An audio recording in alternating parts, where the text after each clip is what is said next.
my partner did not text me for 3 hours is a red flag. Term called love bombing, in which a person comes with you and it's suddenly flooding you with excessive compliments, a lot of gifts. And that is all of a sudden. Starting the relationship because of their own insecurities or desires to be loved, the person is making you feel like you're so beautiful, you're so intelligent, you're the best person they've ever seen. So, gaslighting is when a person basically emotionally tries to manipulate you into doing something that they want, but it makes you feel like you would probably want it. They would come back and tell you that it was something that you did that made them do what they did. This sort of personality is very difficult to navigate through in a relationship, and it can be complex for the other person. Terms that we are discussing, all of them have some sort of fear behind them. Hello everyone, my name is Pranav Vashistha and I am your host at the Gut Feel Show. Our today's guest is Sonakshi and she is a psychologist, and we were discussing about the relationship lingos of the Gen Z. काफ़ी interesting और complex सी terms हैं. Situationship, क्या red flags हैं, क्या bread crumbing है, और भी बहुत कुछ. Keep watching this if you want to know what the Gen Z is talking about and what it really means. Thank you so much.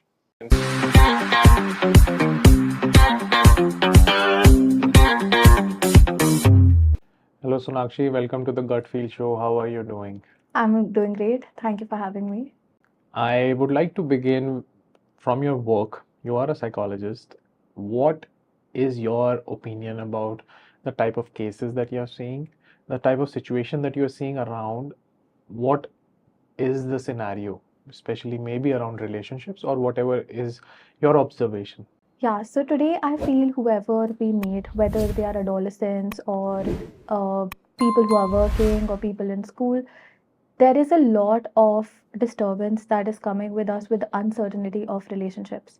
So, for a school child or someone who is an adolescent, you know how we have crushes or liking that obviously starts during their puberty, and there is no one to really help them navigate through what is it that they're experiencing. So, the only source of knowing how they're feeling is through the experiences of their friends. So in this, what I see when people who come to me with their cases, they are very anxious as to whether the person they like or are feeling towards, whether they are behaving in ways which are, normal and natural, and feeling like whether they can see the next 5 years, 10 years with them. And this feeling keeps changing across generations. So even if you are married or even if you are just dating or in a sometimes words like situationship, right? So situationship is a I think this is a slang, the new slang. Yeah. Because I am hearing this around, and there are a lot of Gen Z slangs that are around, and I would like to highlight some of them if possible, and would like to know more because a lot of people don't know it, and maybe this is somewhere we can help people understand at least what it is. Right, right. So situationship is now termed according to Gen Z when you do everything that you do in a relationship, but it's not exactly a relationship. So you could be friends, but more than friends, but less than a relationship. So it sounds very complex. So it is like, seems like a made up word of a relationship which is not a marriage, which is not friendship, Yes. which is something somewhere in between. Yes. But I guess the nuances that come with this is that when one person might want to be in a full-fledged relationship and the other person might not be ready because of maybe not being in a commitment, related area, or just feeling anxious of giving that sort of full-time commitment to a person. So this is where the anxiety lies, when one person feels like, oh, let's go ahead with this because I don't want to lose that person. And both might not be on the same page. Yeah. One might want to proceed because of maybe liking that situation, whatever it is. Yes. Maybe liking the situation. Yes. Other person may be too detached. Right. So is it that situationship is a lot about being detached and still looking for the benefits? So situationship is a sort of notion that two people now semi-casual relationship that they come into, where they are trying to be on the same page of not being in a relationship but doing everything that you can in a relationship also. So yeah. Okay. And Yeah. there are more such terms. Like there are also, I would like to know in the Gen Z, if they are into a relationship, let's try to bring out some things which can be beneficial for them to understand. Maybe let's talk about the red flags. Right. Because red flags are very important, and a lot of time they go unnoticed, even because people don't know what is a red flag. Right, right. So I think when we see Instagram today or we see any social media, red flag is a term which is completely flooded all over. Yeah. So sometimes It is also being made fun of in sarcasm. yes, I think sarcasm is, I personally, I don't know. I personally hate sarcasm because it sometimes dilutes the information. It is for fun. And right. with fun, information goes away. Right. And sometimes I feel like very serious red flags, which are, you know, issues in which you should stop, actually being with a partner, is now mixed with just people. I see memes where people say that, oh, my partner did not text me for 3 hours. Is he a red flag? But that's not a red flag. Someone can be busy in their own work or with their own friends or their own work life. But what's important to know is that when someone is really a red flag. So some things which could tell us that a person is a red flag would be if the person is consuming alcohol or drugs, substance abuse, which is Above a limit, basically. Yes, yes. So of course, with today's lifestyle, Yeah. we all consume some amount of alcohol in parties and social settings. But this is above that limit. Yes, yes. An alcoholic would be consuming alcohol every day to the limit where it maladapts their lifestyle, their food intake, sleep cycle, their energy level with their family and friends, their social life. So this is exactly where we know that it is an alcohol or drug related problem. And that is a red flag. That is a red flag in a person. The second thing would be that if a person is suddenly giving you too much time. Okay. So, we all like when we get into a relationship to But want. why is that a red flag? Yeah, so basically, everyone wants love and acceptance, right?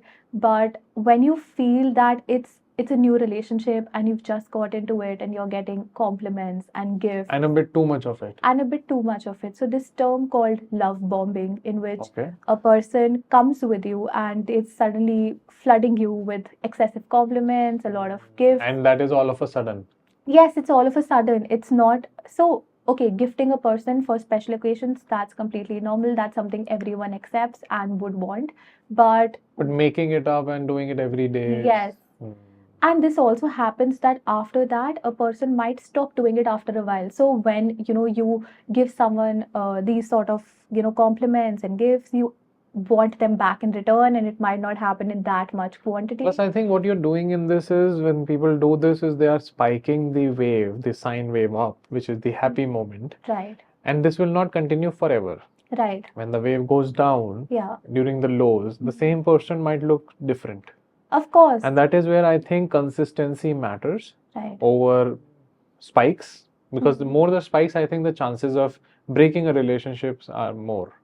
I think the consistency offers maybe a small graph, maybe do a little bit of it. But आप जो बोल रहे हो is, I think, a red flag, because आप इतना spike कर रहे हो that the drop will feel very harsh. Right. And also, it's not in a gradual manner that the person would be, coming back from it. So, for example, in the starting of the relationship, because of their own insecurities or desires to be loved, the person is making you feel like you're so beautiful, you're so intelligent, you're the best person they've ever seen. Compliments which are extreme in nature, right? Okay. So, of course, we all want to be loved and valued. That is primarily what we feel like, wanting from a relationship. We want security, we want acceptance. But when it is in excessive nature and it's all of a sudden, when you feel like this doesn't feel like it's normal, this is when we know that it's a red flag. So that is where you need to maybe listen to your gut feel. Yes, yes. So love bombing, I think, is a red flag for Gen Z. Yes. Okay. Yes. And then there's also a term that I've come across is breadcrumbing. What is that? Right. So breadcrumbing is, you give person, like for example, after love bombing, you give someone so much attention and they're used to so much of, time from you and attention from you, and suddenly you're just giving them the bare minimum attention for them to stay in that relationship with you. So that would be breadcrumbing, how you drop crumbs to a person for them to just follow you behind. So that is exactly what it is like breadcrumbing okay. means. So it is like giving a bait kind of a thing. Yes, yes. It would not be in the same exact manner as they were doing it previously, but it So would it now is be. like a manipulation of love bombing, Yes, and in a manipulation, you are trying to win the person by doing this breadcrumbing, and then yeah. maybe later manipulation comes in. Maybe that is the Right, red flag, I think. right. So by manipulating, that is another Gen Z term that we have right here, which is gaslighting. Gaslighting, yeah. Right. What is that? So in These gaslighting, terms are so new and so wide across. What is yeah. gaslighting? So gaslighting is when a person basically emotionally tries to manipulate you into doing something that they want, but it makes you feel like you would probably want it, right? So for Oh, so example, it is a very deep manipulation. yeah, Okay, yeah. elaborate. So, for example, you feel right now, you feel comfortable, you're sitting and you're feeling like at peace with your own Mm. self, right? But I would then try to tell you, no, I think you look anxious. And I keep telling you that, you look anxious, you don't look well. And after a period of time, since you are attached to that person, you start Accepting copying that. and accepting that emotion. Oh, maybe I am anxious. Maybe I am not so normal, So So that's. is gaslighting something when you enter a person's comfort zone? Because in a relationship, you enter the comfort zone. People usually don't allow you in the comfort zone. In a relationship, you are in the comfort zone, and I think in the comfort zone, the trust begins. Trust and this faith begins. So when a person is in that zone, it is a sensitive place for this gaslighting, I think, right? Because in this Right. space, this person is trusting you and might not be agreeing to it initially, but because of trust, eventually they will agree. Right, right. So in gaslighting, what happens is that the person does know that they are manipulating you in a way that is not just, something that you want. So if you feel like an emotional manipulation, what is happening is that you feel like they are making you feel like you're mentally unwell. Okay. All right. So in a situation where um, I mean, if someone keeps telling you for long enough that you aren't behaving healthily, what you're reacting is overreaction, things like that. So you start feeling like, okay, maybe I'm not reacting normally. Maybe what I'm feeling is not so normal. But your emotions are normal for you to, have. But why is this person doing it? What is the motive behind gaslighting? Right. So we have seen that through research that narcissistic personality, narcissism is a person who basically is egocentric, tries to do what they want to do, will manipulate you into doing something that they want to do for their own To feel sanity. better, for themselves to Yes, feel better. yes. So for a narcissistic person, if you approach them, if you go to them and if you tell them that, hey, I don't think that you did something which I like so much, and you try to make that boundary with them, they would come back and tell you that it was something that you did that made them do what they did. So it's basically, yeah, quite complex. yes, it And I is. think so basically narcissism has one of this drawback as well. I think narcissism overall it deteriorates your personality, I believe. Yes, And it harms the near and loved ones that you have. yes. So what in this sort of a relationship, when you are with a narcissistic person, you always feel like you're giving and you're draining out because that person is manipulating you into doing things that they want you to do. And I think, correct me if I'm wrong, a lot of time a narcissistic person is doing it unknowingly because they're used to it for a very long time. So it becomes a habit or a pattern for them to do it. They might not be doing it with an intention or purpose, but this is how they are. So this is actually a personality type, which is obviously a maladaptive personality. It's not a healthy personality type to have, but they believe that the world revolves primarily around themselves. And how do people become like this? Is there a is it genetic or is it something people acquire over time? It's mostly genetic, so you could be born that way through environmental, effects, parenting. They are also made to believe that okay, this is the way in which. Early parenting. Yes, early parenting. So this is a way that they are formed. They are given everything they want. They feel like everything revolved around them. They also learn how to manipulate people and learn that this is a way of life which works better for them. So it's also we have also seen that narcissistic personalities, since they are so confident and egoistic about themselves, they hardly would come and approach a therapist. So they tend to not really go for therapy also, and because they believe that whatever they are doing They can't be is wrong. is completely fine. So this sort of personality is very difficult to navigate through in a relationship, and it can be complex for the other person. I'm sure because they are not willing to listen. I think listening is very important in a relationship. Yeah. A narcissistic person is only listening to themselves. Yes. That is very dangerous. Yes. So, Sonakshi, also like we discussed situationship and a good relationship. What are the traits of a good relationship? Let's get to that also, and let's compare the both. What is a difference in a good relationship and a situationship?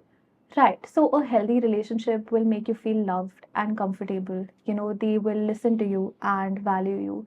Of course, there will be ups and downs in a relationship, but how you solve a problem and a difficult time in a relationship talks about a healthy relationship. Do you feel like you always have it difficult to approach the person for difficult conversations when you plan to be with someone for the rest of your life, or you decide to be with them for a long period of time, as compared to a situationship? You would obviously want them to be available and be there to hear you when things are difficult. Do you always feel like you're running after them for time? Does that feel like that they're always unavailable for you emotionally, mentally?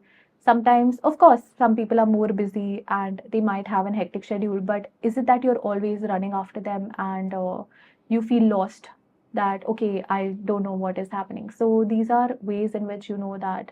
And I think a lot of this will always happen. There is no perfect relationship to begin with. There hardly are.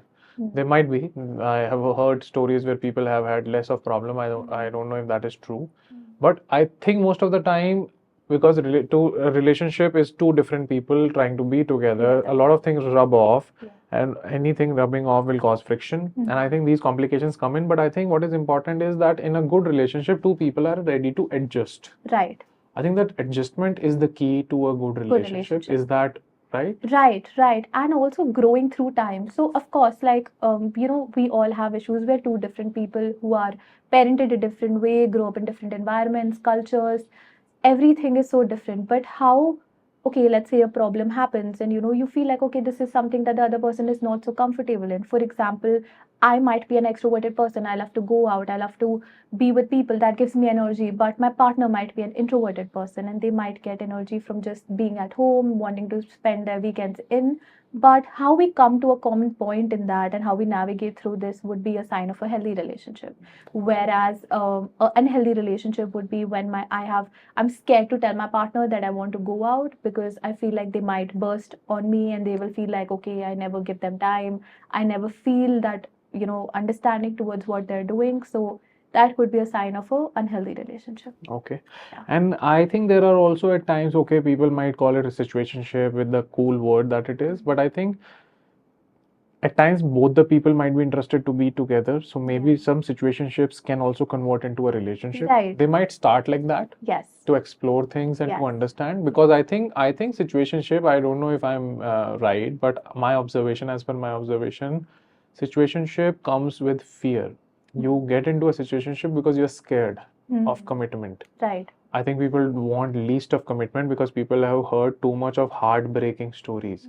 So I think situationship is something where you mentally feel कि मेरा commitment तो zero है, तो इसमें डरना नहीं है.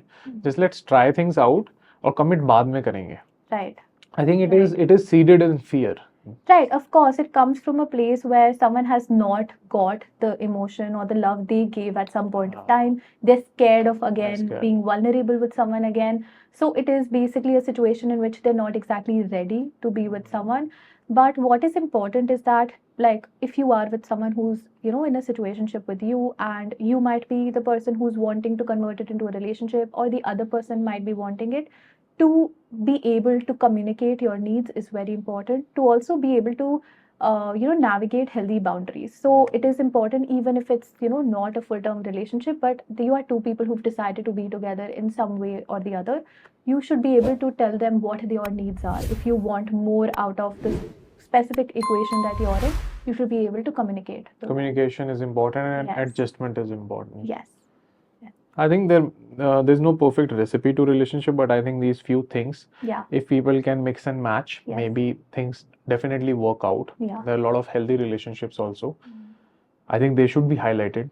Most of the movies have only highlighted heartbreaking stories. I Right. think that is also something Right. that people are hearing most of Arijit songs when they are heartbroken. I think that should change, and happy relationships should also be highlighted. Ki there are stories where the love was so deep that things did fall apart, but they're still together. Right. I think these stories should come and get highlighted in front of the Gen Z, so that, because what I'm seeing is these terms that we are discussing, all of them have some sort of fear behind them. Right. There is a mask to the fear. Right. They are there because they're scared. And I think that fear is because we have seen growing up too much of heartbreaks. Right. Maybe in the family, maybe in our own early experiences, or too much on television. I think this should slightly improve for more of optimism to come into this space and have more of happy terms, maybe also Right. somewhere down the line. Right. Right. I think, and thank you for coming to the show, Sonakshi. It was amazing talking to you about these terms because I personally wanted to know them, and I have got a lot of queries in the past about these terms, and they personally are confusing for the transitioning generations. Like for myself, being a millennial, ये हमें नहीं पता है, and I want to know them because the right meaning of them should be conveyed to the people who are watching it. Right. Thank you so much. Thank you so much for having me. Thank you for watching till the end, and please don't forget to comment below and let us know what would you like to hear about next. We will invite that guest on the podcast and have the discussions about the mindset and emotional intelligence. Please do like, subscribe and share, and thank you again for watching till the end.